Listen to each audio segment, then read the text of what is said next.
Students of class 11, today we are going to talk about the very important law out of the three laws of motion. Newton's first law of motion states that any body at rest or in uniform motion along a straight line remains in the state of motion or rest unless or until and until some unbalanced force acts upon it.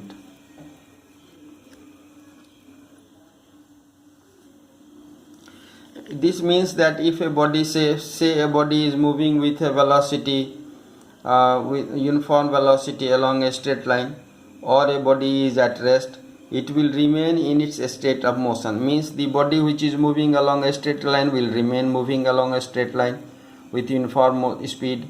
And if a body is at rest, the body will remain at rest unless and until some unbalanced force acts upon it. It means some force needs to be applied to change the state of motion.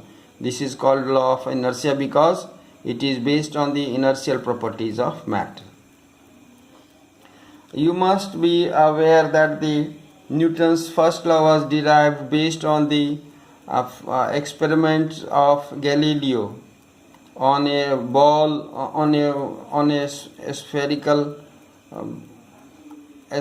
glass pebbles being allowed to run along the surface of a ball whose one surface is having lesser length and another surface is having greater length. Still the pebble comes at rest only when it reaches the same height from which it has been thrown. So based on this experiment, Newton gave the first law of motion. Now students, we will like to talk about linear momentum.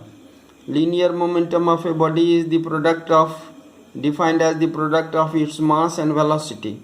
It's a vector and its SI unit will be, you see, mass is in kg and velocity is in meter per second, therefore its SI unit will be kg meter per second. Now from the relation P is equal to, small p is equal to mv, you can very well see that the direction of P is nothing but that of the direction of velocity.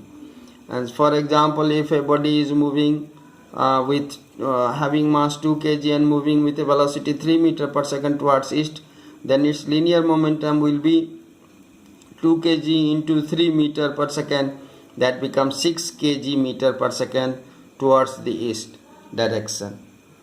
So now we are in a position to understand the Newton's second law of motion, which is the fundamental law for all the motions of at less than speed of light or not comparable to the speed of light. For all such cases, Newton's second law of motion is highly useful and applicable. It states that the rate of change in momentum is directly proportional to the impressed force, and this change in momentum is always along the force applied. That means in whatsoever direction the force is applied, the change in momentum takes place along the force applied. And then if we remove, we have, according to this law, we have F is proportional to delta P by delta T, but delta P is the change in momentum and delta T is the lapse of time. But on proper choice of the units of P, T and F, we can have the proportionality constant equal to 1, and thus we can write F is proportional to delta P by delta T as F is equal to 1 into delta P by delta T, that is F is equal to delta P by delta T. And change in momentum is nothing but final momentum minus initial momentum, that is final momentum is m into final velocity v minus initial momentum is m into u, where u is the initial velocity, that divided by change in time, that is t minus 0. We have assumed that the force applied was at the time t is equal to 0. So change in time is t, and therefore on taking m common we have v minus u by t, and that is v minus u by t is nothing but acceleration.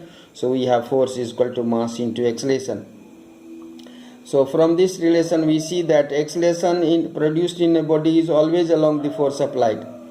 Change in linear momentum produced in the body is always along the force applied. So direction of force is always Direction of acceleration is always along the force applied on the body to bring this change in its momentum.